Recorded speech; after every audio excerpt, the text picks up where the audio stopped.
আচ্ছা, এই মহালয়া মানে কি? মহা মানে হচ্ছে পূর্বপুরুষদের, মহালয়া মানে পূর্বপুরুষদের আবাস স্থান। এই মহালয়া মানে মা দুর্গার আবির্ভাব, তাই তো? যেরকম হ্যাঁ, না মা চলে এলো ঘরে ঘরে, মায়ের আবির্ভাব। এই মহালয়ার দিন পুরাণ বলছে সমস্ত দেবতারা মা দুর্গার কাছে আহ্বান করেছিল মহিষাসুরকে বধ করার জন্য। সবাই শুনবেন, এই মহালয়া শুধুমাত্র মা দুর্গা আবির্ভাব তিথি নয়। এই মহালয়ার দিন পুরাণ বলছে যে সমস্ত দেবতা মিলে মা দুর্গাকে বলেছিল তুমি মর্তে এসো, এসে মহিষাসুরকে তোমাকে বধ করতে হবে। আর সেই দিন থেকে তিনি মর্তে আসার প্রস্তুতি নিয়েছিলেন ওই মহালয়ার দিন থেকে। এই জন্য মহালয়া কিন্তু খুব সুন্দর একটা তিথি। এই মহালয়া আসলে এই মহালয়ার দিনে পিতৃতর্পণ করতে হয়। জোরে বলুন হ্যাঁ না না। দেখবেন যারা পুত্র হয় পিতামাতার জন্য গঙ্গার ঘাটে গিয়ে পিতৃতর্পণ করে, গয়াতে গিয়ে শ্রাদ্ধ দেয়। কেউ যদি ডেট খুঁজে না পান কোন দিন করতে হবে, একবারে 100% মহালয়ার দিনে আপনি আপনার পিতামাতার পিতৃতর্পণ করতে পারেন। এই মহালয়া হচ্ছে পিতৃপক্ষের শেষ, আর মহালয়ার পরের দিন থেকে হবে দেবীপক্ষের অবসান। এই পিতৃপক্ষের অবসান, দেবীপক্ষের আগমন, এটা মনে রাখবেন মহালয়াকে। আচ্ছা মায়েরা সবাই শুনবেন, এই মহালয়া মানে আমাদের ভেতরে ঢুকে আছে কি বলুন তো? বীরেন্দ্র কৃষ্ণ, জোরে বলুন ভদ্র। আমার বাবারা কিন্তু একবার প্রথমেই জানে, আধুনিক যারা আছেন তারা হয়তো বুঝতে পারবেন না। বীরেন্দ্র কৃষ্ণ ভদ্রের মহিষামর্দিনী যে কথা এই রেডিওতে প্রথম চালু হয়েছিল কখন? 1931 খ্রিস্টাব্দে। 1931 সালে প্রথম কিন্তু রেডিওতে মহিষাসুর মর্দিনী তিনি করেছিলেন। কখন? ওই 1931 সালে প্রথম করেছিলেন। সেই থেকে আমাদের একবারে রক্তে রক্তে শিরায় শিরায় যেমন ভিজে আছে একবারে মহিষাসুর মর্দিনী, মানে হচ্ছে ভোরবেলাতে একবারে বীরেন্দ্র কৃষ্ণ ভদ্র। এই বীরেন্দ্র কৃষ্ণ ভদ্রের সবাই শুনবেন, এই বীরেন্দ্র কৃষ্ণ ভদ্রের জন্ম কিন্তু 1905 খ্রিস্টাব্দে, এবং তার মৃত্যু হয়েছিল কখন? সম্ভবত 91 খ্রিস্টাব্দে। 1976 খ্রিস্টাব্দে কিন্তু আকাশবাণী একজন নতুন লোককে ব্যবস্থা করেছিল। নতুন লোক কিন্তু পারলো না বীরেন্দ্র কৃষ্ণ ভদ্রের উপরে, ভক্তদের দাবি রইল না ওনাকে ছাড়া কিন্তু আমরা শুনবো না। এই বীরেন্দ্র কৃষ্ণ ভদ্রের কথা আপনারা সবাই শুনেছেন। অনেকের প্রশ্ন থাকে দীক্ষা নিলে কি গুরু চেঞ্জ করা যায়? আস্তে, কেউ যদি দীক্ষা নেয় গুরু পরিবর্তন করতে পারে? পারে। আপনি দীক্ষা নেবার পর গুরু পরিবর্তন করতে পারেন। এ কথা আমার কথা নয়, রামকৃষ্ণ দেবের কথা। তিনি বললেন গুরু যদি সৎ হয় তাকে পরিবর্তন করা যায় না, কিন্তু গুরু যদি অসৎ হয় তাকে পরিবর্তন করা যায়। কানে দেব ফিস ফিস, মাসে এলে কিছু করে চাঁদা দিস, ওই গুরু করে কোনো লাভ নেই। রামকৃষ্ণ দেব বলছে জল খাবে ছেনে আর গুরু করবে চিনে, যাকে তাকে গুরু করো না। রাস্তাঘাটে দেখতে পেলে ওর 50টা শিষ্য আছে, আমি ডেকে গুরু করে নিলাম না। আপনার ছেলেকে পড়াশোনা করাবেন, আপনি ভালো মাস্টারমশাই দেবেন, তবে তো পড়াশোনা করবেন, যাকে তাকে তো করাবেন না। আপনাকে মাথায় রাখতে হবে ভালো শিক্ষক হলে ভালো ছাত্র তৈরি হয়, এই জন্য ভালো গুরু হলে ভালো শিষ্য তৈরি হয়। এইদিকে এইদিকে মায়েরা, রামকৃষ্ণ দেবের কাছে একজন প্রশ্ন করেছিল ছোটবেলায়, যার নাম ছিল নরেন, যিনি বিবেকানন্দ। ছোটবেলায় প্রশ্ন করেছিল গঙ্গার ঘাটে দক্ষিণেশ্বরে কালীঘাটে বসে আছে, একদিকে রামকৃষ্ণ দেব একদিকে নরেন। জিজ্ঞেস করছে ঠাকুর গুরু মন্ত্র কি নিতেই হবে? বলে হ্যাঁ নিতে হবে। সবাই শুনবেন মন দিয়ে ঠাকুরের কথাগুলো। গুরু মন্ত্র কি নিতে হবে? বলে হ্যাঁ নিতে হবে। আচ্ছা গুরু মন্ত্র নিতে যাব গুরুর কাছ থেকে, সে চাল ডাল টাকা পয়সা অনেক কিছু চাইবে, মাসে মাসে আসবে কিছু চাইবে, অত আমার ক্ষমতা নাই, আমি মন্ত্র নিতে পারবো না। যে বইতে মন্ত্র লেখা আছে ওটা বলে দেবো, আমি মুখস্থ করে বলে দেবো, ওতে আমার লাভ হবে না? ঠাকুর বললো হবে। বই থেকে মন্ত্র মুখস্থ করলে হবে, আর গুরুর কাছ থেকে নিলেও হবে, তবে দুটোতে তফাৎ আছে। বলে কি তফাৎ? নরেনকে জিজ্ঞেস করছে রামকৃষ্ণ দেব, আচ্ছা গঙ্গার ঘাটে দেখ, তাকিয়ে দেখ, ওটা কি আসছে? বলে ডিঙি নৌকা। ওটা চন্দননগর যেতে কত সময় লাগবে? বলছে মোটামুটি 4 ঘন্টা। আচ্ছা ওর পেছনে একটা কি আসছে দেখতো? স্টিমার। ওর কত সময় লাগবে? বলছে 1 ঘন্টা। আচ্ছা ডিঙি নৌকাটাকে যদি স্টিমারের সঙ্গে বেঁধে দেওয়া হয়, ডিঙি নৌকার কত সময় লাগবে? বলছে স্টিমারে যত সময় লাগবে ডিঙি নৌকার তত সময় লাগবে, মানে 1 ঘন্টাই সময় লাগবে। ওরে যদি তুই বই পড়ে মুখস্থ করে মন্ত্র বলিস, তবে ডিঙি নৌকার মতো ধীরে ধীরে ধীরে ধীরে যাবি, পাবি, দেরি হবে। আর যদি তুই গুরুর কাছ থেকে নিস, তাহলে স্টিমারের সঙ্গে ডিঙি নৌকা রূপী দেহটি বেঁধে দিলে গুরুর কৃপায় তোর গোবিন্দ লাভ হবে খুব সহজ। কথাগুলো শুনবেন, সব কিন্তু একটাও উল্টো কথা নয়, সব কিন্তু ঠাকুরের কথা। পরমহংসদেব যে কথাগুলো বলেছে সেগুলো আমি মুখস্থ করে বলছি, আমার কোনো কৃতিত্ব নাই এতে, শুধু বলছি মাত্র। ঠাকুর কি সুন্দর বললেন দেখুন মায়েরা, গুরু করবেন করবেন, কিন্তু যাকে তাকে গুরু করবেন না। এইদিকে যাকে তাকে গুরু করবেন না। কেন? গুরু করবেন বেছে বেছে। গুরু কপকার দু প্রকার, একটা কাঁচা একটা পাকা। কাঁচা গুরুকে মন্ত্র দেবার আগে চুক্তি করে যে 500 টাকা এক বস্তা চাল, দুটো সোনা জিনিস দিবি তবে দেবো, নইলে দেবো না। মাসে মাসে এলে আপনার কাছ থেকে কিছু কিছু নিয়ে গেল, তোর গুরু মায়ের হাঁটু ব্যথা, আমার কোমরে ব্যথা। গুরু যিনি হবেন তিনি শাস্ত্রজ্ঞ হবেন, আপনার কাছে বসে সংসারে কথা বলবেন না, উনি আপনার আধ্যাত্মিক চেতনার কথা বলবেন। আপনি যাতে উন্নতি করতে পারেন, আপনার কি কি অসুবিধা আছে সেগুলো আপনি বলবেন। জীবনে যদি কোনো দুঃখ থাকে তবে দু জায়গাতে বলবেন, পাড়া প্রতিবেশীর কাছে বলবেন না, রামকৃষ্ণ দেবের বাণী। জীবনে যদি দুঃখ থাকে কারো কাছে বলবেন না, পাড়া প্রতিবেশীর কাছে বলবেন না। কেন? আপনার ভেতরের দুঃখটা পাড়ার মেয়েদের কাছে বলবেন, ও আরো 5 জনকে বলে আরো আপনার আগুন জ্বালিয়ে দেবে। কিন্তু বলবেন কোন জায়গায়? একটি গুরুচরণে, একটি গোবিন্দের চরণে। গুরু হলো বাবার মতো, আপনার মনের কথা সব খুলে বলবেন। বাবা যেমন মেয়েকে আগলে রাখে, তার সমস্ত কিছু সমস্যার সমাধান করে, গুরু যদি পাকা হয় তবে সেরকম করবে। আর একটা কথা শুনে রাখুন, আর কোথায় যদি গুরু না থাকে কি করবেন? গোবিন্দের মন্দিরে গিয়ে একবার কাঁদবেন, ভগবান আপনার সমাধান করবে। বিশ্বকবি রবীন্দ্রনাথ ঠাকুর বলেছে, তোমার ভেতরে যদি কোনো দুঃখ থাকে, একটা বাড়িতে দরজা বন্ধ করে, দেখুন রবীন্দ্রনাথ কত আগে কত সুন্দর কথা বলে গেছেন। বলছে তোমার ভেতরে যদি কোনো দুঃখ থাকে, একটা বাড়ির ভেতরে দরজাটাকে বন্ধ করে টুকরে টুকরে কাঁদো, যতবারও কাঁদো। কিন্তু কেউ যদি দরজায় ধাক্কা দেয়, তোমায় সেই সময় ডাকে, চোখের জলটা মুছে তার সঙ্গে হাসি মুখে কথা বলো, যেন জানতে দিও না ওর তোমার ভেতরে কোনো দুঃখ ছিল, তুমি কাঁদছি। সব রবীন্দ্রনাথ ঠাকুরের কথা, বিশ্বকবির কথা। কত কত ঋষির মতো রিসার্চ করে করে কথাগুলো বের করেছে, শুধু আমাদের জীবনটাকে উন্নতি করার জন্য, আমাদের জীবনটাকে ভালো করার জন্য। এই জন্য বারবার বলবো, আপনারা যারা কীর্তন শুনছেন সবাই মিলে মহাপ্রভুর নামে একবার সবাই মিলে হাততালি দিয়ে কীর্তন করবেন। কারণ আমি একটা কথা বলে যাই, গুরু যে জাতিতে ব্রাহ্মণ হবে তা নয়, গুরু যে জাতিতে শূদ্র হবে তা নয়, গুরু যে জাতিতে অন্য কিছু হবে তা নয়। গুরু কারা হবে? চৈতন্য চরিতামৃতে বলেছে, কিবা বিপ্র কিবা শূদ্র নেসিক জ্ঞানে নয়, কৃষ্ণ তত্ত্ব বেত্তা যেই সেই গুরু হয়। যিনি কৃষ্ণ তত্ত্ব ভালো জানেন তিনি গুরু, যাকে তাকে গুরু করা চলবে না। গুরু কোনো জাতির ব্যাপার নয়, যে কোনো মানুষ গুরু হতে পারে যদি তার শাস্ত্র জ্ঞান থাকে।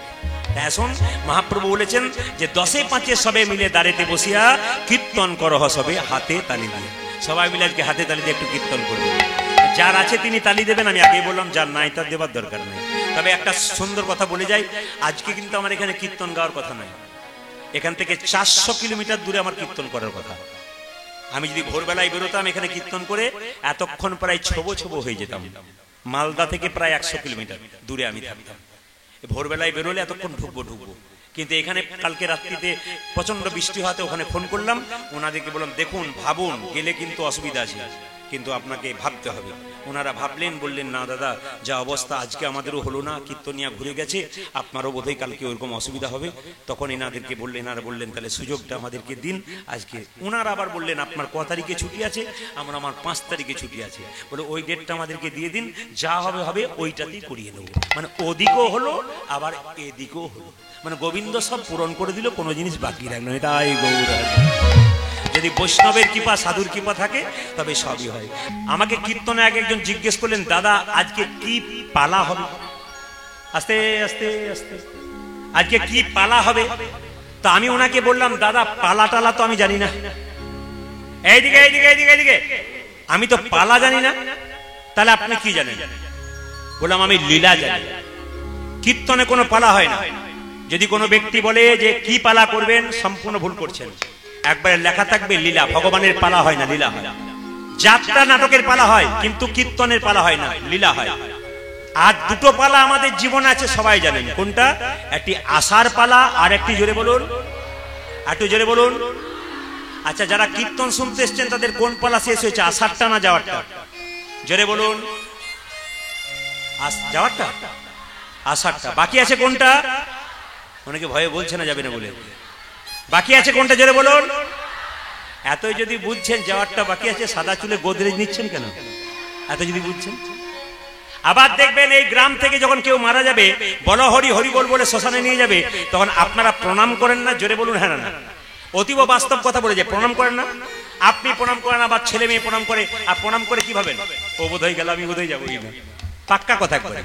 কিন্তু যিনি হেলতে দুলতে যান মাচাতে চেপে, উনি আপনাকে শিখিয়ে দিয়ে যান, আমাকে দেখে শেখো। বলে কি? তুমি যতই সংসারে লাফালাফি করো, নাচানাচি করো আর আনন্দ করো, আমাকে দেখে শেখো এরকম মাচার উপরে তোমাকে একদিন আমার মতো হেলতে দুলতে। নেতাই গৌর হরি বল। এই চৈতন্য যদি ভেতরে কারো জেগে যায় তবে তার কাজ আছে। সবার কাছে নিবেদন রইল বাবা, হ্যাঁ একটা কথা বলে রাখি, চৈতন্য জাগতে হবে, নইলে কিন্তু হবে না। অনেকে শুনছে কিন্তু চৈতন্য জাগছে না।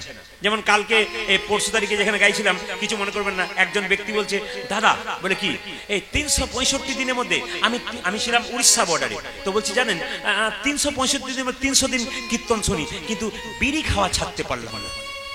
বলে আপনি কীর্তন শুনছেন কিন্তু বুঝছেন না।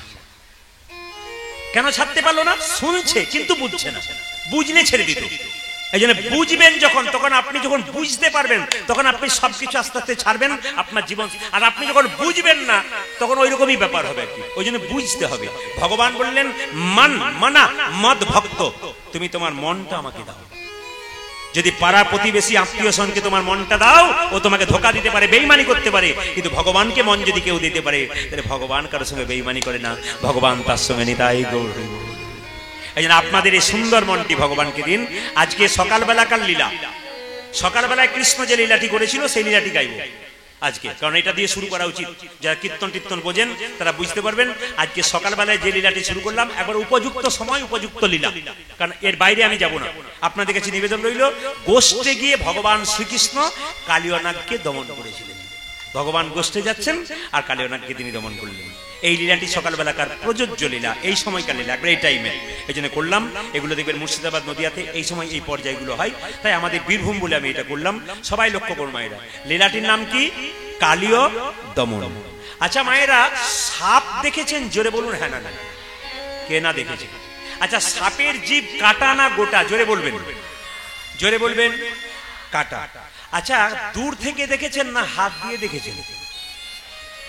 এবার থেকে একবার কাছে গিয়ে হাত দিয়ে দেখবেন। না না, আমি মজা করলাম মাত্র। সাপের জিভটা কাটা কেন? গরুর তার মায়ের দাসিত্ব মোচন করবার জন্য স্বর্গ থেকে অমৃত এনে বৃন্দাবনের কদম্ব বৃক্ষে রেখেছিল। আর সাপগুলো মনে মনে ভাবছিল যদি একটুখানি অমৃত ঘাসে পড়ে যায় আমরা চেটে চেটে খাবো, আমরা অমর হয়ে যাব। কিন্তু একটুখানি অমৃত পড়ে নাই, বরং ঘাসগুলোতে চাটতে চাটতে, ঘাসগুলোর নাম ছিল এরকা ঘাস, যাকে কুশ ঘাস বলা হয়, খুব ধারালো ঘাস, চাটতে চাটতে চাটতে চাটতে হঠাৎ কি হলো না, ওই জিভটা কেটে গেল। তখন থেকে সাপেদের জিভটা কাটা।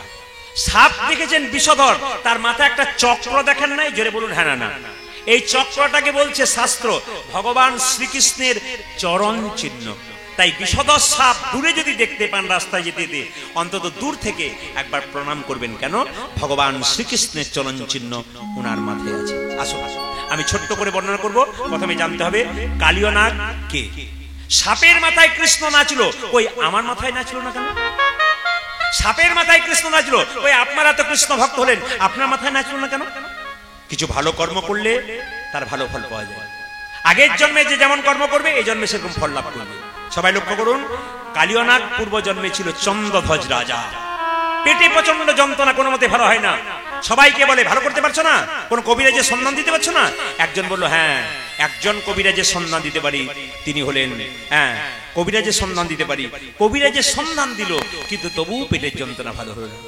শেষে একজন বলল আপনার পেটের যন্ত্রণা ভালো হবে, আপনার সামনে ওষুধ আছে। বলে কিরকম? আপনি যে রাজবাড়িতে বাস করছেন, ওই রাজবাড়ির পেছন দিকে একটা পুকুর আছে, ওই সরোবরে একটা রাজহাঁস খেলা করছে, ওটাকে ধরে এনে তার পিত্তটা খেতে পারলে তোমার পেটের যন্ত্রণা ভালো হবে। রাজা রাজহাঁসকে ধরে আনলো, যখন হত্যা করতে যাবে রাজহাঁসকে দেখে বললো আমাকে না মেরে যদি আপনার প্রাণ বেঁচে যায় উপায় বলবো? বলে বলো। যে সরোবর থেকে আমাকে ধরে আনলে তার উত্তর দিকে একটা গাছের ওপরে এক বৈষ্ণব মুনি চরম দুটোকে ঝুলিয়ে বসে আছে, ও চরম ধোয়া জল পান করলে তোমার পেটের যন্ত্রণা ভালো হবে। এ কথা কিন্তু ভাগবতীয় কথা। আমি যে গল্পটি এখন বলছি পুরোটা ভাগবতীয় কথা, ভাগবতের কথা। সবাই লক্ষ্য করবেন। তো রাজা বলে কথা, মায়েরা সোনার পাত্র নিয়ে গিয়ে বলল মণিবর ডান পাটা এগিয়ে দাও। এগিয়ে দিল, পুঁজার রক্ত, এ জল পান করতে পারবো না। ও মণিবর বাঁ পাটা এগিয়ে দাও, ওতে তো পুঁজ রক্ত রয়েছে, আবার পোকা কিলবিল কিলবিল করছে, এ জল আমি পান করতে পারবো না। কিন্তু মণি রাজা একটা ভালো কাজ করেছিল কি, রাজা মাথায় করে বৈষ্ণবের চরণ ধোয়া জল এনেছিল। দুজন স্ত্রী বলল, স্বামী জল পান করতে পারলো না, দেখি দেখি দেখি দেখি দেখি দেখি দেখি আমাকে দাও তো। দুজন স্ত্রী ছিল, তারা দুজনে পান করলো, রাজার দুজন স্ত্রী। আর সেই সময় মুনি ছুটে এসে বলল, রাজা এ তুমি কি করলে? আমার চরণ ধোয়া জলকে তুমি অপমান করলে। আমি তোমাকে অভিশাপ দিলাম, তুমি যদি ফল প্রবৃত্তি করেছো, তোমার সর্পকুলে জন্ম হবে, তোমার নাম হবে কালীয় নাগ। রাজা চন্দ্রধ্বজে কেঁদে কেঁদে বলে, হে মুনিবর, হে মুনিবর, তুমি আমায় অভিশাপ দিলে সর্পকুলে জন্ম হয়, সর্বকুলে জন্ম, কিন্তু আশীর্বাদ দাও যেন তোমার চরণ আমি মাথায় নিতে পারি। তোমার চরণে আমি যেন মাথায় নিতে পারি। বৈষ্ণব বললেন, তুমি আমার চরণ জল পান করো নাই, কিন্তু চরণ জল মাথায় করে নিছ। আশীর্বাদ করলাম তোমার মাথায় একদিন ভগবান শ্রীকৃষ্ণের নৃত্য হবে। মায়েরা, তাহলে বৈষ্ণবের আশীর্বাদ কত ফলে যায় দেখুন। তবে যেমন তেমন বৈষ্ণব হলে হবে না, পাকা বৈষ্ণব হতে হবে। এইদিকে এইদিকে এইদিকে মায়েরা, যেমন তেমন বৈষ্ণব হলে হবে না। আপনি সাজ করেছেন বৈষ্ণবের, আর ভেতরে ভেতরে খারাপ কাজ করে বেড়াচ্ছেন, ওগুলোকে বৈষ্ণব বলা চলে না। কেন? ওগুলো সাজ করেছে সাজা পাবার জন্য। সাজা মানে শাস্তি। মহাপ্রভু বিবাদ শেখায় নাই, মহাপ্রভু সুবাদ শিখিয়েছে। আপনি বৈষ্ণবের সাজ পেরিয়ে পড়েছেন আর পাড়ায় পাড়ায় ঝঞ্ঝট লাগিয়ে বেড়াচ্ছেন, লোকে লোকে ঝগড়া করে বেড়াচ্ছেন, ওটা তো বৈষ্ণব নয়, আপনাকে জঙ্গি বলা যেতে পারে। কারণ আপনি তো ধ্বংস করছেন সমাজ। এই সমস্ত বৈষ্ণবকে সম্মান দেওয়া দরকার নেই, এদের দিকে তাকানোর দরকার নেই। যদি বৈষ্ণব হয়, শাস্ত্রে কি বলছে দেখুন, তৃণাদপি শুনিছেন। অ্যাকচুয়ালি ব্যাখ্যা, তৃণাদপি শুনিছেন, ঘাসের চেয়ে নিচ হতে হবে। যিনি বৈষ্ণব, হাজার কথা বলে দিন, দেখবেন মাথা নিচু করে চলে যাবে, এটাই বৈষ্ণব। বাকি বৈষ্ণব নয়। কিন্তু যাকে দেখবেন সাজ পড়েছে কিন্তু এগুলো মানছে না, তাহলে বৈষ্ণব নয়, পাক্কা শাস্ত্রের কথা অনুযায়ী। আপনি হাজার কথা বলবেন, কিন্তু উনি মাথাটা নিচু করে চলে যাবেন। আপনি গালাগাল দিয়ে দিন, হরে কৃষ্ণ হরে কৃষ্ণ, এটা বলে চলে যাবেন। আর কি তররিব সহিষ্ণু না, গাছকে কাটবেন, গাছ যতক্ষণ না মাটিতে পড়বে ততক্ষণ ফল দান করবে, ছায়া দান করবে। বৈষ্ণবকে হাজার আঘাত করুন, যতক্ষণ না মাটিতে পড়বে আপনাকে হরিনাম দান করবে। আর বৈষ্ণব কাকে বলে? অমানেন মানদেন। আপনাদের গ্রামের রাস্তা দিয়ে পেরিয়ে যাচ্ছেন, একজন কুষ্ঠব্যাধি লোক ছটপট ছটপট করছে, আপনি আমি দেখলে নাকে কাপড় চাপা দিয়ে পড়ে যাব। কিন্তু যিনি প্রকৃত বৈষ্ণব হবেন, তিনি বলবেন, হাই আমার সঙ্গে কোলে কোল দিয়ে একবার হরি বলবো। এই জগতে কোনো ডাক্তার তোর রোগ ভালো করতে পারে নাই, যদি একবার হরি বল বলতে পারিস, তোর দেহ রোগ নয়, তোর ভব রোগ দূর হয়ে যায়। ইনি বৈষ্ণব, বাকি বৈষ্ণব নয়। বারবার বললাম, একবারে সম্মান দেবেন না। সম্মান দিলে আপনার ঘাড়ে এসে উঠে উঠবে, যদি ওগুলো ওইরকম এগুলো না থাকে, একবারে ঘাড়ে এসে বসবে। এদের দিকে তাকাবেন না, এদেরকে দেখলে ভগবানকে প্রার্থনা করবেন এইটুকুই, যেন শুধরে যায় পরের জন্মে, এই জন্মে যা করলো করলো। এইবার বলি কি, অমানেন মানদেন কীর্তনীয় সদাহরি, মানে বৈষ্ণবের স্বভাব কি থাকবে? তিলক, তুলসীমালা, শিখা ও কৌপিন, বহির্বাসে হরিনাম, মুখে নিষেদিন, ইনি বৈষ্ণব। একটা কলেজে পড়া মেয়ে 3 তলার উপরে চেপে আছে, আর হঠাৎ একজন বৈষ্ণব গঙ্গা স্নান করে পেরিয়ে যাচ্ছে, আর মেয়েটি ওই 3 তলার উপর থেকে বৈষ্ণবের মাথা রেখে তাক করে, এ বৈষ্ণব। বৈষ্ণব দেখলো মাথায় থুতু ফেলেছে, দেখে বলল, থুতু ফেলে দিলি তো? আচ্ছা ঠিক আছে বাবা, ঠিক আছে ঠিক আছে। আবার গঙ্গা স্নান করতে গেল, আবার এসেছে, আবার মেয়ে, এ বৈষ্ণব, আবার থুতু ফেলে দিলি মা? আচ্ছা ঠিক আছে ঠিক আছে। আর আমরা হলে কি বলতাম, নেমে আয় তুই একবার, তারপর দেখাচ্ছি মজা, সাহস থাকলে নাম। উনি কি করছেন, আবার এভাবে 10 বার থুতু ফেলেছে, 11 বার থুতু ফেলতে যাবে, 11 বার স্নান করে আসছে, থুতু ফেলতে যাবে। মেয়েটির বাবা দেখতে, লজ্জা লাগে না তোর? তুই না কলেজে পড়িস, বৈষ্ণবের মাথায় থুতু ফেলছিস? নেমে আয় তুই, দেখাচ্ছি মজা। বৈষ্ণব বলছে, আপনার মেয়েকে আপনি বকবেন না। কেন? আপনার মেয়ের জন্য আমার একটা বিরাট লাভ হয়ে গেছে। বলে কেন? আমি সাধুগুরু বৈষ্ণবের মুখে শুনেছি যে গঙ্গা স্নান করলে এক জন্মের পাপ দূর হয়। আপনার মেয়ে আমার মাথায় 10 বার থুতু ফেলেছে, আমার এক জন্ম নয়, জন্ম জন্মান্তরের যত পাপ আছে সব পাপ দূর। এরাই তো বৈষ্ণব, বাকি একবারে 100% নয়। আমি আগেই বললাম, যে বৈষ্ণব নারী নিয়ে খেলা করে বাদ দেন। যে বৈষ্ণব সংসারে বিবাদ লাগায়, ভাইয়ে ভাইয়ে গন্ডগোল লাগায়, বৈষ্ণব বলবেনই না। যে বৈষ্ণব পাড়ায় পাড়ায় ঝঞ্ঝট লাগায়, যে বৈষ্ণব এর কথা ওকে ওর কথা ওকে বলে নিজেকে ধ্বংস করার চেষ্টা করছে, ইনি গোবিন্দের কৃপা কোনদিন পাবে না। এই বৈষ্ণবের দিকে তাকাবেন না। যে বৈষ্ণবের কথা বললাম সে বৈষ্ণবকে দেখে প্রণাম করতে চাই। এনারা তিলকমালা নেন নাই বলে কি বৈষ্ণব হতে পারেন নাই? চোখের জল থাকলে বৈষ্ণব হয়ে যাবে। কেন? ভেতরটা তৈরি করেছে, বাইরে সাজার দরকার নাই, ভেতরটা। যিনি প্যান্ট শার্ট পরে আছেন তিনি কি ভক্ত হতে পারেননি? হতে পেরেছে। বাইরে সাজ আলাদা, ভেতরটা ঠিক করেছে। তুলসীর মালা পরবেন, আপনি তিলক পরবেন, কেন পরবেন? এগুলো সাজার দরকার আছে। এগুলো না নিয়ে কি কৃষ্ণ ভক্ত নয়? আমি যেখানে গান করতে যাই মুর্শিদাবাদে, প্যান্ট শার্ট পরা ছেলে একবার বাবুর মতো বসে আছে। আমি যখন বাসায় গেলাম আমাকে এমন প্রশ্ন করলো, আমার মাথাটা ঘুরিয়ে দিল। আমি বললাম, তোমাকে দেখে তো মনে হচ্ছে হিরোর মতো বসছিলে। বলছে, আমি দেখতে হিরো কিন্তু ভেতরটা আমার হিরো তৈরি আছে, গোবিন্দের চরণে সঁপে দিয়ে বসে আছে।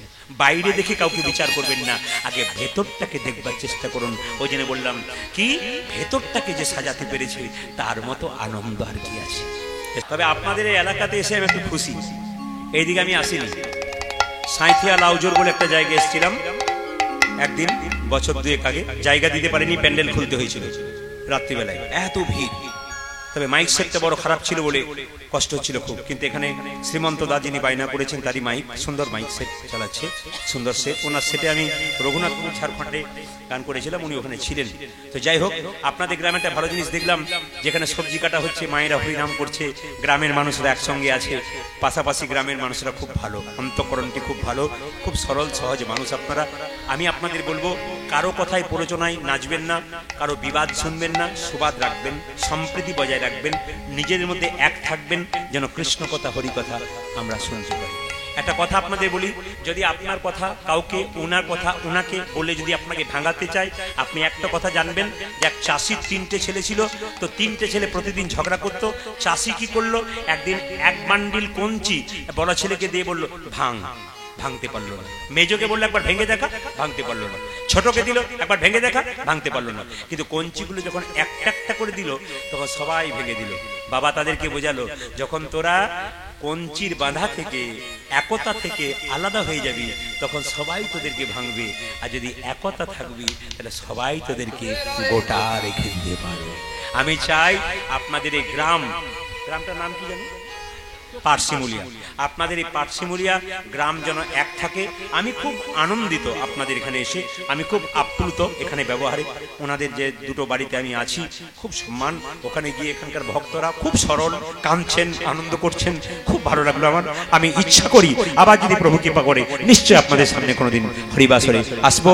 আমি বীরভূম হলেও ত্যাগ করবো না আমি। হ্যাঁ, তবে কথা দিলাম 15 বছর পর একবার আসবো।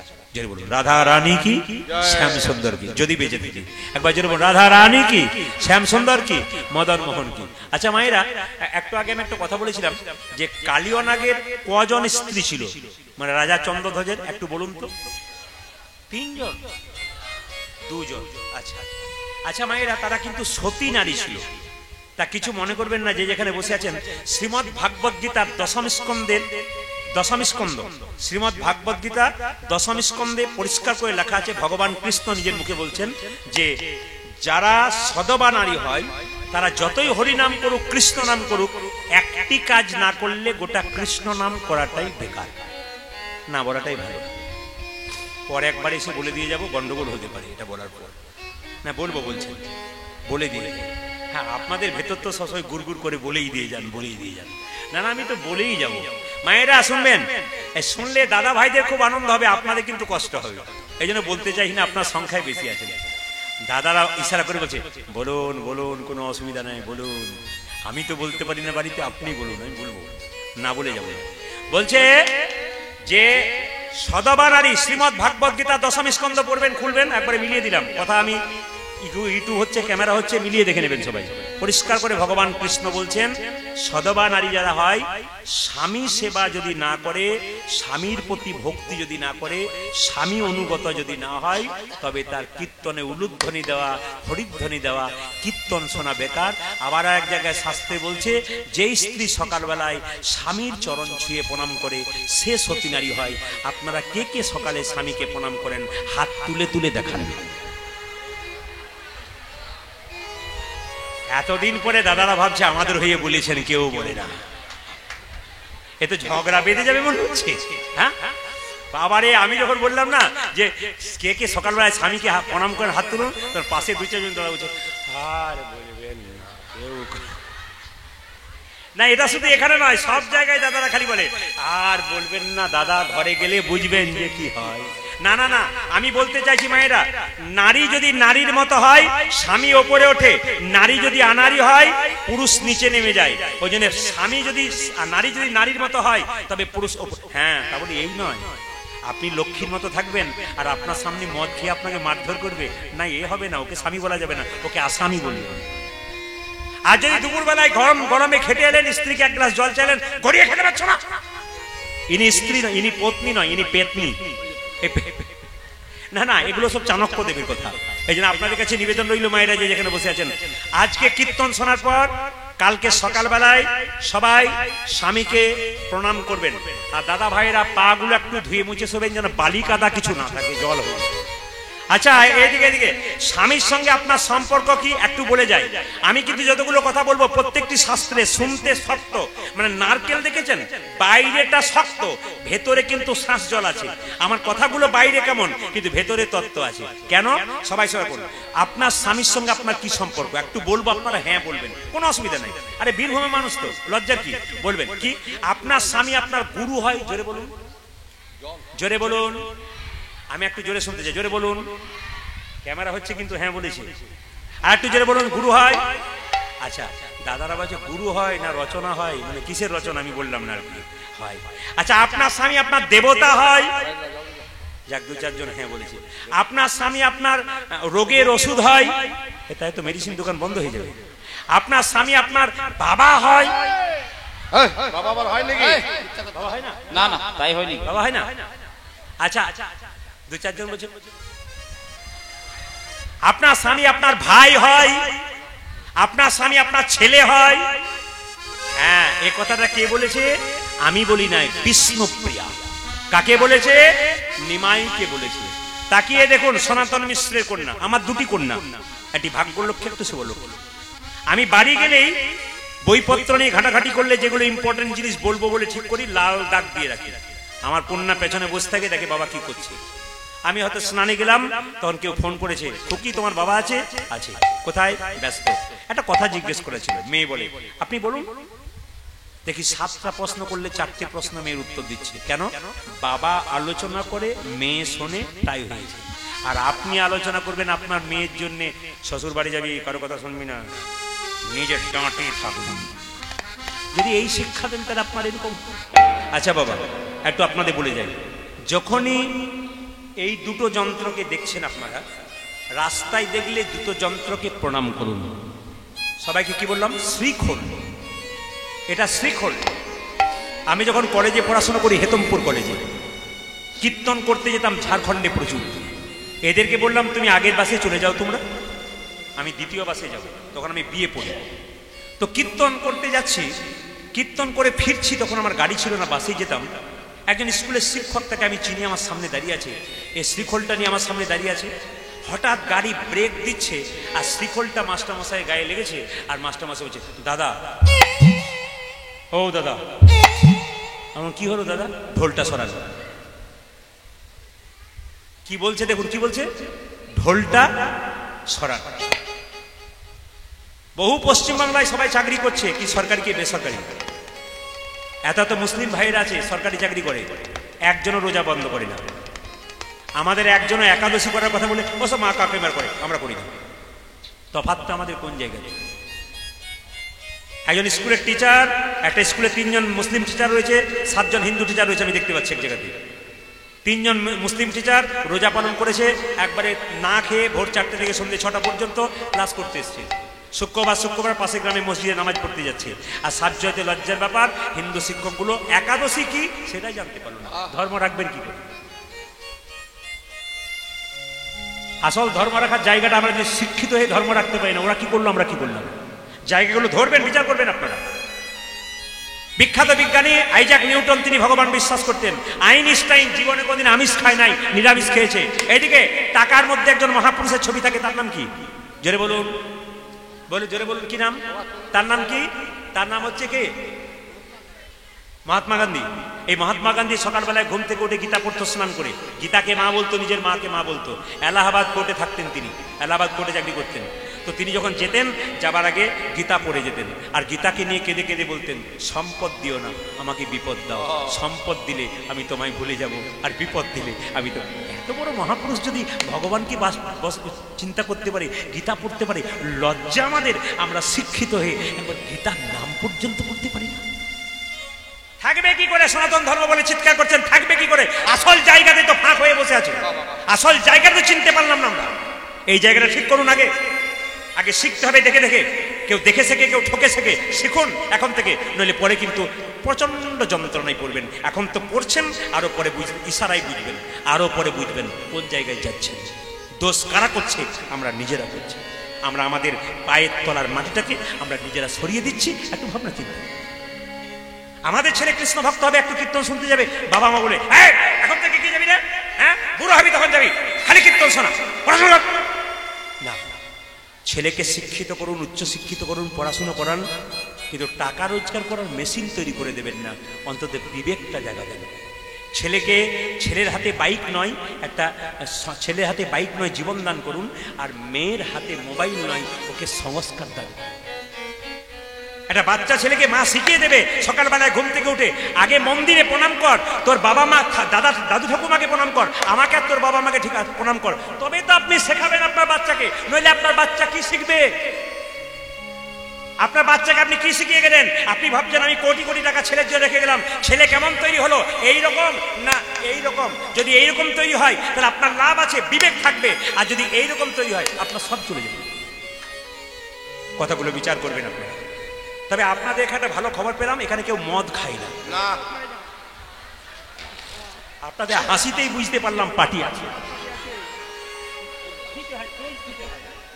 তো এতেই আপনাদের আছে। অন্য জায়গায় তো এত উৎসাহ হয় না, অন্য জায়গায় মুখ টিপে টিপে হাসে না। এইদিকে। তবে যারা মদ খায়, আসলে বলে গেলাম, যে লোক মদ খায়, যে বাবা মদ খায়, তাকে বলবো কুঞ্জবর্ণন পেরোনো যাবার পর প্রতিদিন সকালে মদ খাবেন, আপনার ছেলেকে ঘুম থেকে উঠাবেন, নিয়ে কাছে বসাবেন, আপনি গ্লাসে ঢালবেন, নিয়ে বলবেন আমিও খাই আর তুইও খা, কারণ ভবিষ্যতে তুই আমার সম্পদটাকে রক্ষা করে যা, কারণ আমিও মাতাল হব, তুইও হয়ে যা। নাকি খালি মাতাল তৈরি করে যা পশ্চিমবঙ্গে যত পারিস। সংসারে মাতাল তৈরি হচ্ছে। তবে যারা মদ খায় তাদের তিনটে লাভ হয়, বলার দরকার নাই, পরে বলে যাবে। বলবো নাকি? যদি এটা বলে দিই না, তাহলে কীর্তন কমিটিকে পরের বছর বলবে ইনাকে বাদ দিয়ে অন্যজনকে আনে। এ বেটা আমার সব জলাঞ্জলি দিয়ে চলে গেছে। আর যে দোকান করে আড়ালে মদ দেখবেন অন্ধকারে বিক্রি হয়, ও বলবে 1 টাকাও চাঁদা দেবো না, ওনাকে বাদ দিয়ে আনবে। ওই জন্য আমার বলার দরকার নেই, যদি আবার কোনোদিন না আসতে পারি। তাছাড়া আমি বলতাম বেশ করে আর কি, কিন্তু আজ আর বলবো না।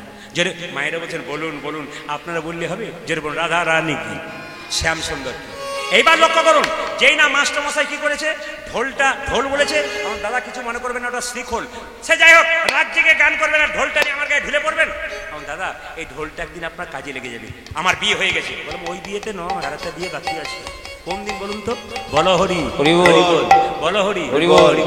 আবার দেখবেন কলকাতাতে ছোটবেলায় আমার কাকুর সঙ্গে একবার বেড়াতে গিয়েছিলাম, আমার কাকু থাকতেন ওখানে, আমি বেড়াতে গিয়েছিলাম। তো আমার কাকু দেখাচ্ছে বড় বড় বাড়ি, তখন তো এত বাড়ি ছিল না, বড় বড় বাড়ি, কিন্তু দরজায় লেখা আছে সাবধান ভেতরে কুকুর। আমার কাকা ভেতরে যারা আছে তারা সবাই কুকুর। বলে চুপ কর। বলে কেন? একটি কুকুর, বাকি সব মানুষ। এখন আর নিজের উপর ভরসা নাই, কুকুরের উপর ভরসা আছে, তাই কুকুরকে দরজায় বেঁধে রেখেছে। মানে আমার বাড়িতে কুকুর আছে, সহজে যাবেন না, মানে আমাকে ভয় করুন না করুন, কুকুর আমার চাইতে শক্তিশালী আছে। কুকুর তাহলে বহুভক্তর বিশ্বাস আছে, আমাদের বিশ্বাস। আচ্ছা এইদিকে তাকাবেন, মুরগির মাংসের দোকান খুলেছে, ও আবার কি সুন্দর লিখেছে ওপরে, শ্রীকৃষ্ণ চিকেন সেন্টার। বাবা কি নাম দিল রে, এখানেও কৃষ্ণকে ছাড়লো না। আবার আমাদের ওখানে একজনের জুতোর দোকান খুলেছে, বাবা যে জুতো কিনতে যাচ্ছে ও বেটারও জ্ঞান নাই, আর যে জুতোর ও লিখেছে চৈতন্য শু হাউস, মানে মহাপ্রভুর নামে জুতোর দোকান। প্যাকেটের ওপরে চৈতন্য লেখা আছে, ভেতরে জুতো ভরা আছে। যে বেটা কিনে নিয়ে যাচ্ছে ওরও জ্ঞান নাই, যে লিখেছে ওরও জ্ঞান নাই। আবার দেখবেন এখন চাল কি বলবো না, বাদ দিয়ে দেবো এগুলো না বললে চেতন হবে না তো। এই জন্যই তো ডাকাডাকি বেশি হয়। 365 দিনে যে আমি যদি 365 দিনই করবো, তাহলে 365 দিনে আমার চাপ আছে প্রতিটি জেলায় জেলায়, রাজ্যে রাজ্যে। কেন? প্রদীপ বাবুকে চাই, প্রদীপ না, অপরাধ নয়, অহংকারের ব্যাপার নয়, সবাই চাই। কিন্তু আমি আপনাদের বলতে চাই কি, একটা সমাজকে পরিবর্তন করার কিছু কথা বলবো, একটু বেরোবে না। চাল কিনতে যান না, লেখা থাকে শ্রী কি কি rice mill, Shrikrishna rice mill. হ্যাঁ, না না না, লেখা থাকে কি কি লেখা থাকে? শ্রীকৃষ্ণ রাইস মিল ধরুন লেখা থাকে, কিংবা দুর্গা রাইস মিল লেখা থাকে না? তো শ্রীকৃষ্ণ রাইস মিল বস্তার উপরে লেখা আছে। এবার ধরুন বস্তার চালটা শেষ হয়ে গেল, নিয়ে দেখছি ভদ্রলোক বাথরুমের দরজাতে ওটাকে পা মোছা পড়েছে। ও বাথরুম থেকে বেরিয়ে শ্রীকৃষ্ণ রাইস মিল, কি সুন্দর দেখছি আমার বাবা, কি কৃষ্ণকে সম্মান দিই। ঘরের ভেতরে কৃষ্ণ পুজো, আর এখানে কৃষ্ণকে লাথালাথি করছে। আমরা কোন জায়গায় যাচ্ছি একটু হিসেব করবে। আবার আবার শুনে রাখুন, মুর্শিদাবাদে গান করতে গেলাম, নাম বলবো না, ক্যামেরা হচ্ছে, যে বাড়িতে বাসা তিনি বলছেন, প্রদীপ বাবু বলে কি দেখতে পাচ্ছেন বাড়ি? বললাম খুব ভালো। বাড়ির দরজাতে দিলাম রাধাকৃষ্ণের মূর্তি এঁকেছে, খুব সুন্দর পাথরের মূর্তি, ফাইন দেখতে। তো বলছে দেখছেন তো দরজার সামনে কৃষ্ণের মূর্তি রেখে দিয়েছি, আমার কৃষ্ণ সামনে আছে। আমি ভেতরে ঢুকলাম, বললাম খুব ভালো কথা। দাদা একটা কথা জিজ্ঞেস করা ছিল। বলে কি না, ওই যখন প্রচণ্ড বৃষ্টি হয়, পাথর হয়, ঝড় হয়, বালি হয়, আপনি কোথায় থাকেন? বলছে আমি ঘরের ভেতরে দরজা বন্ধ করে থাকি। আর ওরা কোথায় থাকে? বলে ওরা উপরেই থাকে, যত ঝড় ঝঞ্ঝা সব ওরাই খাক, আর আমি ভেতরে। না, খুব কঠিন ব্যাপার বুঝলেন। যত দিন যাচ্ছে না, তত কিন্তু আমাদের অধঃপতন কিন্তু চলে যাচ্ছে। আবার দেখবেন মায়েরা, কিছু মনে করবেন না, একটু বলে দিই, কারণ আচ্ছা, তবে আজকে আমি সিদ্ধান্ত নিলাম আমি 3টে পর্যন্ত কীর্তন করবো। রাজি আছেন? 3টে মানে ভোর 3টে বলি নাই, 3 ঘন্টার কথা বলেছি। ঘড়ির দিকে তাকান, 3 ঘন্টা হয়ে গেছে। আমি সীমন্তদাকে বলেছি 3 ঘন্টা 5 মিনিট হবে না, হয়ে গেছে না? কি বলছেন? 1:30 বেজে গেল, 10:30 আরম্ভ হয়েছিল, তাই 3 ঘন্টা হয়ে গেছে। রিল আমার শেষ, অনেক রিল বাকি আছে, কিন্তু কি করবেন, টাইমের মধ্যে করতে হয়। আচ্ছা, আরেকটা শেষ কথা বলে দিই, খুব দামি কথা। আচ্ছা মায়েরা, বিয়ে যখন হয় পান পাতা ঢাকা নেন, জোরে বলুন। আচ্ছা, কেউ বলতে পারবেন এতদিন এত বিয়ে হয়েছে, এখন তার বিয়ে হয় না, হ্যালো আর গেল, কি বলছেন? এখন তার বিয়ে নাই, হ্যালো আর গেল, সকালবেলায় গেল আর বিকেলবেলায় এলো, পরের দিন আবার নিতাই গৌর হরি বলবে, সব শেষ হয়ে। এ বিয়ে বলি নাই, সবাই তাকান, পান পাতা চোখে দেন না? পান পাতা চোখে দেওয়ার মানে কি? পান হলো যোগ মায়া, মানে মেয়েটি পানটা সরিয়ে স্বামীর মুখটা দেখবে, মানে মায়ার যোগ হবে, আমি তোমার তুমি আমার। এই কথাটি এক জায়গায় বলেছি, এক কাকাবাবুর বাড়িতে বাসা, উনি বলছেন বাবা প্রদীপ, তুমি যে বলে পান সরালে মায়া হয়, আমার 3টে ছেলে 3টে বউ ঝগড়া করছে, খালি মায়াই নাই। বললাম কি করে থাকবে? পান ঢাকা দেবার আগে রাস্তাতে কতবার দেখা হয়ে গেছে, এখন আর পান ঢাকা দেবার দরকার হয় না। আবার দেখবেন যত দিন যাচ্ছে নকল হচ্ছে। কিরকম? মালা বদল হয় না? জোরে তাকান, মালা বদল হয় না? মালা বদল বিয়েতে হয় না? আচ্ছা, বিয়েতে যখন মালা বদল হয়, আমাকে পরশু তারিখে এক ভদ্রলোক বলছেন, দাদা আপনার কাছে তাবিজ আছে? বললাম কেন? মাদুলি তাবিজ? বললাম কেন? না, আমার স্ত্রী না বিয়ের পর থেকে আমার দিকে তাকায় না, কীর্তন শুনতে যাও তাও এরকম করে। বললাম তোমার বিয়েতে ক্যামেরাম্যান ছিল? বলছে হ্যাঁ ছিল। বলে ওই গন্ডগোলটা করেছে। বলে কিরকম? বিয়ের সময় দেখবেন মেয়েটি, একবার খুব শাস্ত্রের কথা বলবো কিন্তু, মেয়েটি মালা দান করছে স্বামীকে, তার মানে কি শুভ দৃষ্টি হচ্ছে, আর স্বামী স্ত্রীকে মালা দান করছে মানে শুভ দৃষ্টি হচ্ছে, দুজনের চাউনিটা শুভ দৃষ্টি, প্রেমের দৃষ্টি হচ্ছে। যখনই মেয়েটি প্রেমের দৃষ্টিতে তার স্বামীর দিকে এরকম করে তাকাতে যাবে, তখন পেছন থেকে ক্যামেরাম্যান বলছে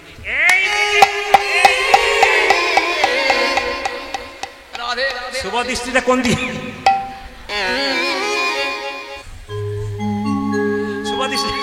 শুভ দৃষ্টি কোন দিকে হলো?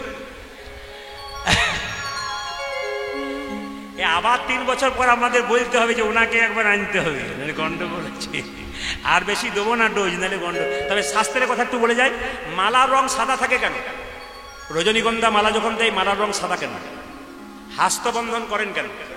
হস্তবন্ধন করেন এই জন্যে, আমি চিরকাল তোমার হাত ধরে থাকবো, তুমি চিরকাল আমার হাত ধরে থাকবে, আমরা ছাড়বো না, মানে তাই। এবার পরে ছাড়াছাড়ি করুন সেদিন। এইবার লক্ষ্য করুন, মালা সাদা থাকে কেন? সাদা হলো শান্তির প্রতীক। রজনীগন্ধার মালা সাদা, স্বামীকে দিচ্ছে তুমি আমার শান্তি রক্ষা করো, তোমার মালা নিয়ে আমি তোমার শান্তি রক্ষা করলাম। রজনীগন্ধা ফুলের মধ্যে কি থাকে? গোলাপ ফুল। এই গোলাপটা দিয়ে কি শিক্ষা দেয়? বিবাহের যত জিনিস আছে, বিবাহের যারা আছে বিবাহ বন্ধনে বই পড়বেন, দেখবেন সুন্দর সুন্দর তত্ত্ব কথা পাবেন, দারুণ দারুণ শিক্ষণীয় কথা। এগুলো আমাদের পড়তে হয়, এগুলো আপনাদের মাঝে মাঝে বলতে হয়। আমি কতগুলো দামি কথা বলবো, মন দিয়ে শুনেন। দাঁড়িয়ে জল খাবেন না, বিষ্ণু পুরাণ ঋষিরা রিসার্চ করে করে জানিয়ে দিয়েছেন। এই যে আপনাদের হাঁটু ব্যথা, কোমরে ব্যথা, পায়ের গোড়ালি ব্যথা, প্রচন্ড ব্যথা হয়, এই ব্যথা হবার 50% কারণ হচ্ছে দাঁড়িয়ে জল খাওয়া।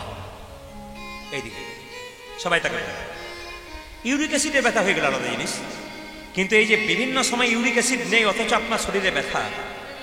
বাগভট্ট ঋষি, চরক ঋষি, সুশ্রত ঋষি আস্তে আস্তে খুব সুন্দর কথা বলে গেছেন যে আপনারা কিছু কিছু কাজ আছে আপনারা করবেন না। কোন দিন? যখনই জল খাবেন বাচ্চাদেরকেও খাওয়াবেন। যার ঘাঁটুতে ব্যথা, কোমরে ব্যথা হয়েই গেছে, তিনি পরবর্তী ক্ষেত্রে আপনার সংসার যেন কারো না হয়, তার জন্য বিষ্ণু পুরাণ বলছে, কি বলছে? আপনারা দাঁড়িয়ে জল খাবেন না। আস্তে আস্তে বাম হাতে জল খাবেন না। কি বললাম? জোরে বলুন। দাঁড়িয়ে জল খাবেন না, বাম হাতে জল খাবেন না, কখনো বাম হাতে জল খাবেন না, একবারে খাবেন না। দ্বিতীয় বলে দিই আস্তে আস্তে, দাঁড়িয়ে জল খাবেন না, বাম হাতে জল খাবেন না। কিন্তু বাড়িতে যখন শোবেন তখন মাথায় রাখবেন, আস্তে আস্তে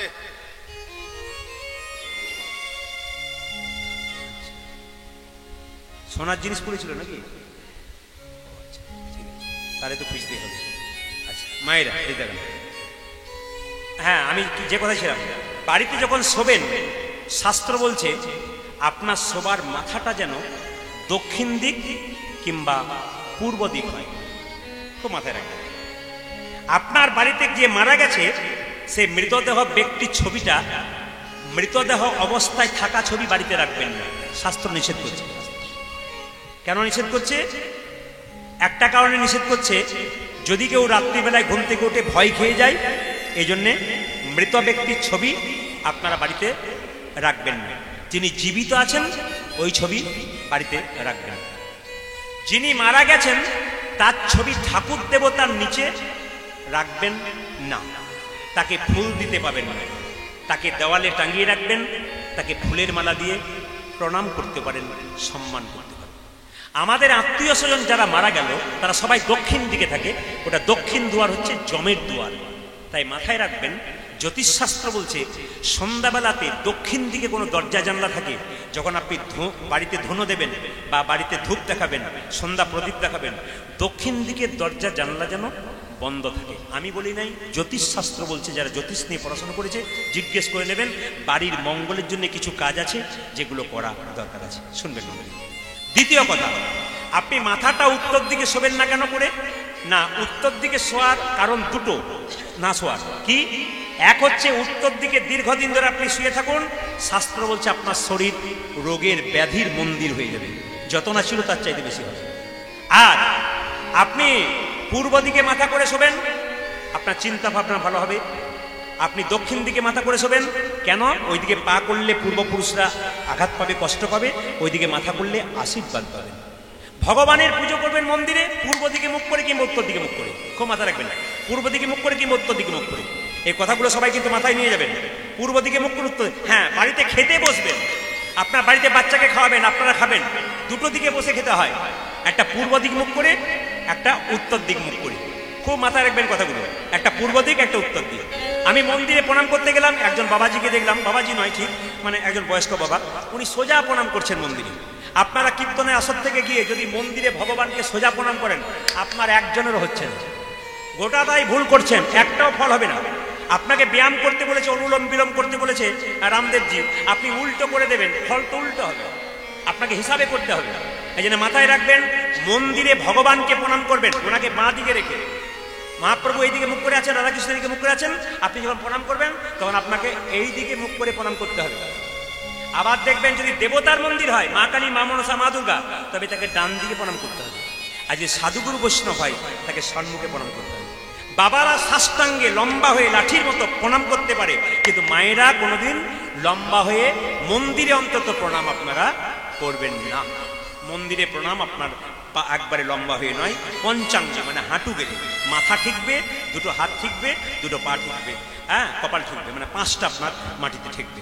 এই জন্য আপনাকে পঞ্চাঙ্গে প্রণাম করতে হবে। এই কতগুলো কথা ছোট ছোট বলে দিলাম। এই যে আমি আসল জায়গাটা যেটা প্রশ্ন করেছিলেন উনি, যে কি ফল হারিনি অমাবস্যা 11ই জ্যৈষ্ঠ উনি বলেছেন। আর আমি কিছুক্ষণ বসে বসে আসরে আসার আগে একটু স্মরণ করে নিলাম। যতটুকু স্মরণ করলাম ততটুকু বলবো, পারফেক্ট বলবো কিন্তু যতটুকু বলবো সবাই শুনবেন। ফল হারিনি অমাবস্যা হচ্ছে 11ই জ্যৈষ্ঠ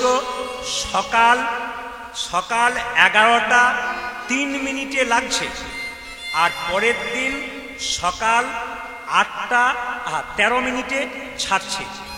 অমাবস্যা রয়েছে এই দিন সারাদিন, আগের দিন রাত্রিবেলায় আপনাকে রাত্রি উপবাস করতে হবে। যদি কেউ অমাবস্যা পূর্ণিমা করতে পারে, তবে মহাজনরা বলছেন, পূর্বপুরুষরা বলছেন, আয়ুর্বেদ বলছেন, তার হাঁটু ব্যথা, শরীরের ব্যথা, ফাইলেরিয়ার যে জ্বর আছে, যদি কেউ প্রতিনিয়ত অমাবস্যা পূর্ণিমা করতে পারে, 100% গ্যারান্টি দিলাম তার ফাইলেরিয়ার জ্বর আসবে না, কোনো মতেই আসবে না, একবার আসবে না, 100% আসবে না। মিলিয়ে দেখে নেবেন আপনারা একবার, প্রতিটি জায়গাতে মিলিয়ে দেখে নেবেন। 2, এই অমাবস্যার দিনে আপনাদের মাথায় রাখতে হবে, এই অমাবস্যার দিন গ্রহরাজ শনি দেবতার জন্য। এই যে 11ই জ্যৈষ্ঠ না, অমাবস্যাটা আসছে, মানবেন সবাই, কিন্তু সেদিন পারলে ভালো হয় রুটি খাবেন, সবজি খাবেন, নিরামিষ খাবেন, ভাত মুড়ি কিছু খাবেন না সেদিন। যারা পারবেন, অনেক শরীরের উপকার আছে, যেটা অমাবস্যা পূর্ণিমা পালন করতে পারেন, অনেকেই পালন করে, অনেক বাড়িতে মায়েরা বাবারা পালন করে, শুনবেন সবাই। সেদিন শনি দেবতার জন্ম। 10 মহাবিদ্যার এক মহাবিদ্যা, তার নাম হচ্ছে আমাদের মা দক্ষিণা কালী। ইনি হচ্ছেন গুরুদেব। কার গুরুদেব? ইনি হচ্ছেন আমাদের শনি রাজের গুরুদেব। ইনি 10 মহাবিদ্যার প্রথম মহাবিদ্যা বা এক মহাবিদ্যা। এইবার লক্ষ্য করবেন, সেদিন মায়ের একটা কাজ করতে পারেন, অশ্বত্থ গাছে জল দিয়ে অশ্বত্থ গাছকে প্রণাম করতে পারেন। আপনাদের যদি এই কাজটা করতে পারেন, স্বামী স্ত্রীর মধ্যে যদি বিবাদ থাকে, বিরহ থাকে, তাহলে শাস্ত্র বলছে অমাবস্যাতে এই জিনিসটা করতে পারলে আপনাদের স্বামী স্ত্রীর বিবাদ আস্তে আস্তে সরে যেতে চেষ্টা করবে। আপনারা শনি দেবতার মন্দিরে অপরাজিতা ফুলের মালা দেবেন, আর তিল বা তেলের প্রদীপ দেবেন। খুব মাথায় রাখবেন। শেষ উপদেশটা আপনাদের দিয়ে যায়, সেদিন কিন্তু অমাবস্যার দিনে, ফলহারিণী অমাবস্যার দিনে রামকৃষ্ণদেব ষোড়শী রূপে আমাদের সারদা মাকে পুজো করেছিলেন। শেষ উপাচারটা দিয়ে দিই, এই দিন একটা কাজ যদি করতে পারেন ওই অমাবস্যার দিনে, ফলহারিণী অমাবস্যার দিনে, আপনার বিরাট মঙ্গল। কি? একটা পিতলের থালা নেবেন, একটা ঘিয়ের প্রদীপ নেবেন, সলতে নেবেন, একটু ঘি নেবেন, 1 টাকার কয়েন নেবেন, পারলে 3টে পাকা ফল নেবেন, কিন্তু ফলগুলো যেন টক না হয়, টক ফল নয়, মিষ্টি ফল। আর কি, আপনি ওই ফলটা নিয়ে গিয়ে একটা গামছা, লাল গামছা বা লাল শাড়ি দিয়ে, যেখানে আপনাদের মা কালীর মন্দির সামনে আছে, সেই মায়ের মন্দিরে পুজো দেবেন। আপনার মনের ইচ্ছাটা বলবেন মাকে, যতদিন না পূরণ হবে ততদিন ওই 3টে ফল কিন্তু আপনারা খেতে পাবেন না। গয়াকাশী বৃন্দাবন গেলে ফল ত্যাগ করে আসতে হয়। আপনার যদি কেউ গয়াকাশী বৃন্দাবন যান বাবারা দাদা, একটা ফল কিন্তু আপনার ত্যাগ করতে। যেমন আমি প্রদীপ পাল, আমি আপেল, কলা, লেবু খেতে খুব ভালোবাসি। এখন আমি গয়াকাশী বৃন্দাবন যাই, তাহলে আমাকে একটা ফল ত্যাগ করতে হবে। আমি কি বলবো, হে প্রভু, আপেলটা তোমায় দিয়ে চলে গেলাম, জীবন আমি আর আপেল খাবো না। এই যে ত্যাগ, এই ফল ত্যাগ করতে হয়। আমার বাড়ির পাশে একজন গিয়েছিল গয়াকাশী বৃন্দাবন, দিন কয়েক আগে ফিরে এসছে। দাদা গিয়েছিলাম, বলে গিয়েছিলে, ফল ত্যাগ করলে? বলছে হ্যাঁ করেছি। বলে কি করলে? বলছে কামরাঙা। বললাম কামরাঙা কেন? বলছে ওটা টক ফল খেতে পারি না, দিয়ে চলে এলাম। হে বোকা, বললাম এক করে বসলি তুই। এরকম করলে হবে না, কিন্তু আপনার প্রিয় ফলটা কিন্তু আপনাকে ত্যাগ করতে হবে। এ হচ্ছে ফল হারিণী অমাবস্যা, 11ই জ্যৈষ্ঠ এবং 12ই জ্যৈষ্ঠ। আপনারা সবাই মানুন। ওই বৃদ্ধ ব্যক্তির কথা অনুযায়ী আমি একটু ব্যাখ্যা করে বলে দিলাম, সবাই মিলে বলুন, ফল হারিণী অমাবস্যা কি? ফল হারিণী অমাবস্যা কি? ফল হারিণী অমাবস্যা কি? হ্যাঁ হ্যাঁ, তার আগে বলে রাখি, ভগবান শ্রীকৃষ্ণ কালিমাকে দমন করবে। মা কালীর ছবি দেখেছেন, মূর্তি দেখেছেন? জোরে বলুন। মা কালী মন্দির আছে আপনাদের গ্রামে? আছে? আচ্ছা, মা কালীর কটা হাত? জোরে বলুন। কটা? 4টা। একটা হাত কি?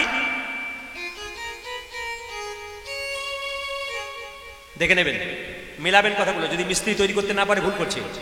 এই হাতটা কেমন থাকে? এইরকম। এই হাতটা কেমন থাকে? এইরকম। এই হাতে কি থাকে? খড়গ। এই হাতে কি থাকে? একজন ঝুলছে।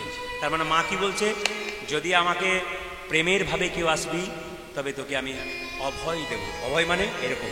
আর যদি কেউ ভক্তি ভরে আসবি, প্রেমের ভাবে আসবি, আমি তোকে আশীর্বাদ দেবো। যখন আপনারা কাউকে আশীর্বাদ দেবেন, ধরুন ছেলে মেয়ে প্রণাম করছে তো আপনাকে, আশীর্বাদ দেওয়ার সময় কিন্তু নিয়ম এরকম নয়। নিয়ম হচ্ছে কি, এরকম আপনার এই বৃদ্ধাঙ্গুষ্ঠীটা অনামিকার আঙুলে মিশবে, কিন্তু এই আঙুলে মিশবে ভালো করে, যে আঙুল থেকে আপনার গুরুমন্ত্র জপ করেন। এগুলো শিখে নিতে হয়।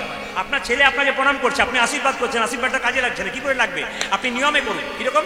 আপনি অনামিকার যে মা কালীর দেখবেন হাতটা, হ্যাঁ নিচে হাতটা দেখবেন এরকম আছে, অনামিকার আশীর্বাদটা এরকম করে করতে হবে। আর যদি কেউ কামনার বসে আসবি, মা বলছে তাহলে দেখছিস তো কে ঝুলছে, বেটা তোকেও ঝুলিয়ে ছেড়ে দেবো। তিনি কে? মায়ের হাতে যিনি ঝুলছেন তিনি নিশুম্ভ। শুম্ভ নিশুম্ভ খুব অত্যাচারী ছিল, অসুর। মেয়েদেরকে মা জ্ঞান করতো না। একবার মা দুর্গার দিকে ঝাঁপিয়ে পড়লো। মা দুর্গা তার তৃতীয় নাম থেকে করাল বদনী কুলাঙ্গিনী মা কালীর সৃষ্টি করলেন। আর মা কালী কি করলেন? একবার খড়গ নিয়ে, নিশুম্ভ খুব অত্যাচারী ছিল, মস্তকটাকে ছেদন করে সেই রক্ত পান করলো। সেই রক্ত মাটিতে ফেলতে দেবে না, কি করলো? সেই রক্ত শৃগালের মুখে দিল। কেন দিল মায়েরা? যত মাটিতে পড়বে অসুরের রক্ত, তত আরো অসুর জন্ম নেবে। সবাই তাকাবেন, মা কালী জিভটা কেটে আছে কেন? সবাই তাকান, মা কালী জিভটা বলে বাবা শিবের বুকে পা দিয়েছে, ওই জন্য লজ্জাতে জিভটা করে দিয়েছে। একজন বলছে না, ওটা বাইরের কথা, ভেতরের কথা কি? আমরা ঠাকুর দেখতে গেলাম, কিছুই বুঝলাম না, হিন্দু হয়ে জন্ম নিলাম, কি বুঝলাম আমরা? মা কালী দেখলাম, ছেলেকে বললাম পেন নাম কর, পেন নাম কর, ঘর চল। কিন্তু কি জন্য মা এরকম করেছে এটা আমরা কেউ বুঝতে পারলাম না। এর মধ্যে শিক্ষা আছে। যদি আপনি মা কালীর নিয়ে বলতে পারেন, আমি 1 ঘন্টা বলবো, কিন্তু উপায় নাই, আমাকে ছোঁয়া দিয়ে দিয়ে যেতে হচ্ছে। একটু তাকাবেন, মা জিভ টেমে করে আছে কেন? জিভ হচ্ছে লালসার প্রতীক। একটা গাড়ি হলে আর একটা লালসা পাচ্ছে, একটা বাড়ি হলে আর একটা, একটা স্ত্রী হলে আর একটা, না না ওটা বাদ দিয়ে। হ্যাঁ, যত লালসা বাড়বে তত জিভ। মা বলতে চাইছে একবার জিভটাকে লম্বা করে বের করলে, যখন তুমি পেয়ে গেছো তোমার মতো আর টেনশন করো না, এবার দাঁত দিয়ে চেপে ধরো। দাঁত হলো ধর্মের প্রতীক। তোমার যদি নিজের মতো পাওয়া হয়ে গেছে, আর তোমার দরকার নাই, আর তুমি চাইবে কেন, টেনশন বাড়াবে কেন? জিভটাকে বের করে বলছে এটা তোমার লালসা, আর লম্বা করো না। এবার যখন পেয়ে গেছো, ধর্মের সত্য দাঁত দিয়ে, ধর্মের প্রতীক দাঁত দিয়ে চেপে ধরো। এবার ধর্ম করো, প্রভুকে বলো যা দিয়েছো সেটাকে রক্ষা করতে পারি। এইবার শেষ কথাটা বড় মজার কথা। আপনারা মায়েরা বলুন, শিবের বুকে কালী কি করেছে? জোরে বলুন। যে ঘুমাচ্ছে সে বলুন। হ্যাঁ বলুন। হ্যাঁ, উনি ভাবছেন বেটা খালি আমার দিকে তাকাচ্ছে। আচ্ছা, শিবের বুকে পা দিয়েছে কে? মা কালী দিয়েছেন, জোরে বলুন। আচ্ছা এবার বলুন তো, যদি কীর্তন শুনছেন, মা কালীর সঙ্গে শিবের কি সম্পর্ক? শ্বশুর না ভাসুর? জোরে বলুন দেখি, কে বলতে পারি? শ্বশুর। শ্বশুর। আর বলবেন না ভাগ্যে আপনি এসছেন, নইলে তো আমরা জানতামই না। না কি বলছেন? কি সম্পর্ক? শ্বশুর না ভাসুর? হ্যাঁ জোরে বলুন। শিখ হয়েছিল বলুন, একজন বলুন কি হয়েছিল? ভাসুর বলছি একজন ভাসুর, একজন হ্যাঁ কি দিদি বলুন কি বলছেন? একজন বলেছে স্বামী। দেখুন স্বামী কিনা মিলিয়ে দিই। মা দুর্গার তৃতীয় নাম থেকে যদি মা কালীর জন্ম হয়, তাহলে মায়ের একটা অংশ মা কালী, জোরে বলুন হ্যাঁ না? তাহলে মা কালীর স্বামী যদি, মা দুর্গার স্বামী যদি শিব হয়, তাহলে মা কালীর ভাসুর হবে নাকি? কি হবে? স্বামী হবে। এই দিকে তাকাবেন, এই দিকে। তাহলে মায়ের বুক, মা কার বুকে পা, মা কার বুকে পা দিয়েছে দাদা? মা কার বুকে পা দিয়েছে? স্বামীর বুকে পা দিয়েছে। জোরে বলুন হ্যাঁ না? পা দিয়েছে না? জোরে বলুন পা দিয়েছে না? এই কীর্তনটা মেদিনীপুরে করেছি। একটি মেয়ে কীর্তনে শেষে বলছে, দাদা বলে কি স্বামীর বুকে পা দেওয়া যায়? বললাম আপনারা তো ইচ্ছা কেন? বলে আমার মাঝে মাঝে ইচ্ছা হয়। ইচ্ছা হয়? বলে হ্যাঁ কিসের ইচ্ছা হয়? বলছে হ্যাঁ, আমার স্বামী মদ খেয়ে মাতলামি করে আমাকে মারধর করে চিত হয়ে শুয়ে পড়ে, আমার মনে হয় দিয়ে দিই, কিন্তু কি করব, দিতে পারি না। আপনার কীর্তন শুনে বুঝতে পারলাম আমি কাল থেকে দেবো। বললাম কাল থেকে দেবেন, কিন্তু হার্টের ডাক্তারকে চেক করাবেন কেমন অবস্থা আছে। নিতাই গৌর হরি বল।